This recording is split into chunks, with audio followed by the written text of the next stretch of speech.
जय हिंद दोस्तों, हमारे YouTube channel Awadh GK trick में आप लोग को स्वागत है। तो आज का हमारा सेशन भारत का भूगोल से रिलेटेड होने वाला है। ये सभी क्वेश्चन जो कि एनसीईआरटी का क्वेश्चन है, वीवीआई क्वेश्चन होगा। तो हमारे वीडियो को लास्ट तक जरूर देखिएगा। और ये सभी एग्जाम के लिए, चाहे आप SSC, railway, police, Delhi home guard, कोई भी भारत का सरकारी एग्जाम की तैयारी कर रहे हैं तो सभी एग्जाम के लिए में ये बहुत ही महत्वपूर्ण साबित होगा।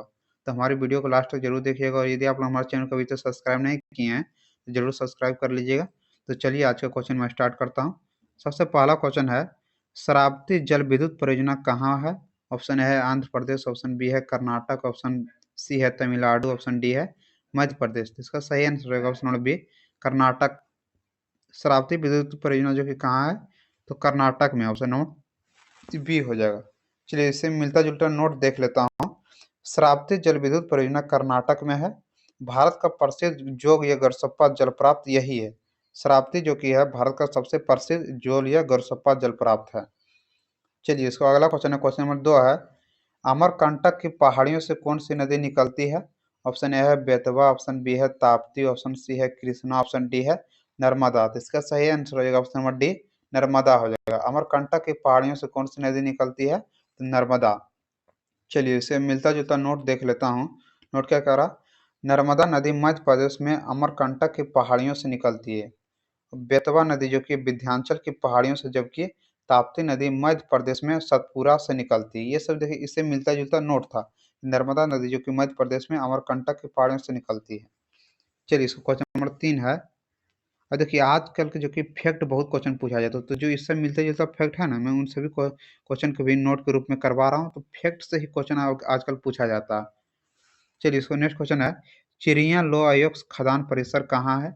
ऑप्शन ए है बिहार, ऑप्शन बी है छत्तीसगढ़, ऑप्शन सी है उत्तराखंड, ऑप्शन डी है झारखंड। इसका सही आंसर हो जाएगा ऑप्शन नंबर डी, झारखंड हो जाएगा। चिड़िया लो अयस्क खदान जो कि है कहाँ पर है? तो झारखंड में। चलिए इसके मिलता जुलता नोट किया है कि चिड़िया के लो अयस्क खदान झारखंड में है।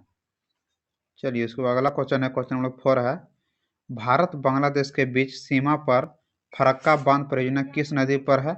ऑप्शन ए है गंगा, ऑप्शन बी है इस चलिए यहाँ क्वेश्चन क्वेश्चन क्या था कि भारत और बांग्लादेश के बीच सीमा पर फरक्का बांध परियोजना किस नदी पर है? ऑप्शन ए है गंगा, ऑप्शन बी है ब्रह्मपुत्र, ऑप्शन सी है तीस्ता, ऑप्शन डी है दामोदर। तो इसका सही आंसर होगा ऑप्शन नंबर गंगा। गंगा नदी पर जो कि फरक्का बांध परियोजना है। चलिए इससे मिलता जुलता फैक्ट देख लेते हैं। फैक्ट क्या करा कि फरक्का परियोजना जो कि भारत में गंगा नदी पर है, जो बांग्लादेश की सीमा से कुछ दूरी पर ही है। चलिए इसको क्वेश्चन नंबर 5 है, क्वेश्चन नंबर 5 देखिए क्या करा, निम्नलिखित में से कौन सा नदी अरब सागर में नहीं गिरती? ऑप्शन ए है तुंगभद्रा, ऑप्शन बी है साबरमती, ऑप्शन सी है मंडोवी, ऑप्शन डी है नर्मदा। इसका सही आंसर हो जाएगा ऑप्शन नंबर इसका ए हो जाएगा तुंगभद्रा।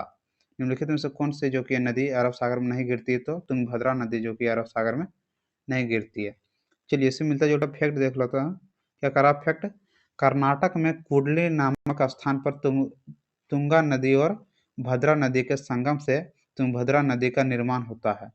यह दो नदियों कर्नाटक के चिक्कमगलूर जिले में उत्पन्न होती है। यह नदी मुख्य रूप से कर्नाटक में बहती है। तुंगभद्रा नदी की लंबाई 531 किलोमीटर है और इसका जल अधिग्रहण क्षेत्र 71,417 वर्ग किलोमीटर है। चलिए उसका अगला क्वेश्चन है, क्वेश्चन नंबर 6 है, सतपुरा पर्वत श्रृंखला का सबसे ऊंचा पर्वत शिखर कौन सा है? ऑप्शन ए है गुरु शिखर, ऑप्शन बी है धूपगढ़, ऑप्शन सी है पंचमढ़ी, ऑप्शन डी है महेंद्रगिरी। तो इसका सही आंसर रहेगा ऑप्शन नंबर बी, धूपगढ़ हो जाएगा। सतपुरा पर्वत श्रृंखला जो कि सबसे ऊंचा पर्वत का शिखर कौन सा है? तो धूपगढ़ का। चलिए इसमें मिलता जुलता फैक्ट क्या है, धूपगढ़ चोटी मध्य प्रदेश में सतपुरा पर्वत श्रृंखला में स्थित है। यह चोटी 1353 मीटर की ऊंचाई पर स्थित है। यह मध्य प्रदेश का सबसे ऊंचा स्थान है। चलिए इसका क्वेश्चन नंबर 7 है, कश्मीर में झीलों के भंडार, क्या क्वेश्चन है कि कश्मीर में जो कि है झीलों के भंडार करेवा किसके लिए जाने जाते हैं? ऑप्शन ए केसर की खेती के लिए, ऑप्शन बी है सीढ़ी नुमा खेती के लिए, ऑप्शन सी है सेब के बगीचे के लिए, ऑप्शन डी है झूम की खेती के लिए। तो इसका सही आंसर हो जाएगा ऑप्शन नंबर है केसर की खेती के लिए हो जाएगा। कश्मीर में जो कि झीलों का भंडार करेवा किस लिए जाने जाते हैं? तो केसर की खेती के लिए जाने जाते हैं। चलते चलिए उसके बाद इससे फैक्ट क्या पूछ रहा, जम्मू कश्मीर भारत का प्रमुख केसर उत्पादक राज्य। ये देखिए क्वेश्चन बहुत बार पूछा गया कि केसर का प्रमुख उत्पादक राज्य कौन सा है? तो जम्मू कश्मीर। कश्मीरी केसर की मुख्य किस्में लच्छा, मोंगरा तथा जारदा है। चलिए इसको क्वेश्चन नंबर 8 है, निम्नलिखित में से कौन सा पहला भारतीय उत्पाद था जिसे सुरक्षित भौगोलिक चिन्ह प्राप्त हुआ था? ऑप्शन है भारतीय रबड़, ऑप्शन बी है बासमती चावल, ऑप्शन सी है मालाबार कॉफी, ऑप्शन डी है दार्जिलिंग चाय। तो इसका सही आंसर हो जाएगा ऑप्शन नंबर डी, दार्जिलिंग चाय हो जाएगा। चलिए इसका फैक्ट है, ज्योग्राफी इंडिकेटर का उपयोग किस क्षेत्र विशेष के विशिष्ट उत्पाद के लिए किया जाता है? ज्योग्राफी इंडिकेटर का उपयोग क्यों किया जाता है कि किसी विशेष क्षेत्र के विशिष्ट उत्पाद के लिए किया जाता है और यह उत्पाद की गुणवत्ता का व विश्वसनीयता के लिए बेहद उपयोगी होता है। चलिए इसको क्वेश्चन नंबर 9 है, भारत में निर्माण उद्योग में सूक्ष्म युद्ध उद्योग में प्लांट और मशीनरी में अधिकतम निवेश कितना होना चाहिए? ऑप्शन है 5 लाख रुपये, ऑप्शन बी है 15 लाख रुपये, ऑप्शन सी है 30 लाख रुपये, ऑप्शन डी है 25 लाख रुपये। तो इसका सही आंसर हो जाएगा ऑप्शन नंबर डी, 25 लाख रुपये। चलिए इसका फैक्ट क्या करा, सूक्ष्म लघु व मध्यम उद्योगों की परिभाषा समय समय पर बदलती जाती है। यह कार्य एमएसएमई मंत्रालय द्वारा किया जाता है। वर्तमान समय में निर्माण क्षेत्र में किसी उद्योग में यदि प्लांट और मशीनरी के कुल निवेश 25 लाख रुपये से कम है तो उसे सूक्ष्म उद्योग कहा जाता है। चलिए इसको क्वेश्चन नंबर 10 है, क्षेत्रफल के आधार पर भारत का सबसे बड़ा भौगोलिक हिस्सा कौन सा है?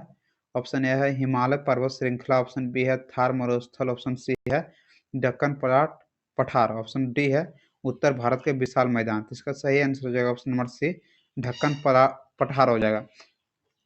क्षेत्रफल के आधार पर भारत का सबसे बड़ा भौगोलिक हिस्सा कौन सा है? तो ढक्कन पठार है। चलिए इसको फैक्ट कर रहा है, ढक्कन पठार में दक्षिणी भारत का अधिकतर हिस्सा आता है। इसमें भारत के 8 प्रमुख राज्य आते हैं। यह पठार पश्चिमी घाट और पूर्वी घाट के बीच में स्थित है। सतपुरा और विंध्य पर्वत श्रृंखला इसे गंगा के मैदान से अलग करती है। चलिए इसको क्वेश्चन नंबर 11 है, क्वेश्चन नंबर 11 क्या करा, निम्नलिखित, हाँ यहाँ विवेचना करने वाला है, निम्नलिखित विकल्पों को विवेचना कीजिए। ऑप्शन ए है पटकाई पहाड़ियाँ, ऑप्शन बी है मणिपुर पहाड़ियाँ, ऑप्शन डी 3 है मिजो पहाड़ियाँ, ऑप्शन 4 है नागपा पहाड़ियाँ। तो इसका विवेचना कीजिए। अब क्या करा, इनमें से किन पहाड़ियों को मिलाकर पूर्वांचल पर्वत श्रृंखला का निर्माण होता है? ऑप्शन ए है 1 और 2, ऑप्शन बी है 1, 2 और 3, ऑप्शन सी है 1, 2, 3 और 4, ऑप्शन डी है 2, 3 और 4। तो इसका सही आंसर हो जाएगा ऑप्शन नंबर सी, 1, 2, 3 और 4, ये सभी आंसर हो जाएगा। चलिए उसके बाद इससे फैक्ट क्या करा, पटकाइयाँ पहाड़ियाँ, मणिपुर पहाड़ियाँ, मिजो पहाड़ियाँ व नागा पहाड़ियाँ मिलकर पूर्वांचल श्रृंखला का निर्माण करती है। यह संगमरमर के लिए प्रसिद्ध है। ये सब पहाड़ियाँ जो कि किसके लिए प्रसिद्ध है? संगमरमर के लिए प्रसिद्ध है। चलिए उसका क्वेश्चन नंबर 12 है, देखिए क्वेश्चन नंबर 12 बहुत ही इंपॉर्टेंट होने वाला है ये क्वेश्चन। क्वेश्चन क्या करा, 1906 में क्या क्वेश्चन है कि 1906 में जो कि भारतीय उर्वरक उद्योग शुरुआत सिंगल सुपर फॉस्फेट की स्थापना के साथ किस स्थान से हुई? ऑप्शन ए है सिंदरी, ऑप्शन बी है कोचीन, ऑप्शन सी है रानीपेत, ऑप्शन डी है सिकंदराबाद। तो इसका सही आंसर रहेगा ऑप्शन नंबर सी, रानीपेत हो जाएगा। चलिए उसको इससे फैक्ट क्या करा, रानीपेत तमिलनाडु के नेलोर में स्थित है। रानीपेत जो कि कहाँ स्थित है? तो तमिलनाडु के नेलोर में स्थित है। और जितना भी क्वेश्चन करवा रहा हूँ सब बहुत ही इंपॉर्टेंट है। ये सभी क्वेश्चन प्रीवियस ईयर क्वेश्चन है और एग्जाम में जो आने वाला एग्जाम है उसमें ये क्वेश्चन पूछे जाने की पूरी तरह संभावना है। चलिए इसको नेक्स्ट क्वेश्चन है, मध्य प्रदेश में गांधी सागर बांध किस नदी पर स्थित है? ऑप्शन ए है नर्मदा, ऑप्शन बी है चंबल, ऑप्शन सी है सोन, ऑप्शन डी है ताप्ती। तो इसका सही आंसर हो जाएगा option number B, Chambal. Madhya Pradesh में गांधी सागर बांध किस नदी पर स्थित है? तो चंबल में। चलिए उसके बाद फैक्ट क्या कह रहा है, गांधी सागर बांध मध्य प्रदेश में चंबल नदी पर स्थित है। इसकी आधारशिला 7 मार्च 1954 को तत्कालीन प्रधानमंत्री जवाहरलाल नेहरू ने रखी थी। यह बांध 1960 में बनकर तैयार हुआ। ये बांध जो कि कब बनकर तैयार हुआ? तो 1960 में। चलिए उसके बाद अगला क्वेश्चन है, अगला क्वेश्चन देखिए क्या करा, निम्नलिखित विकल्पों का अवलोकन कीजिए।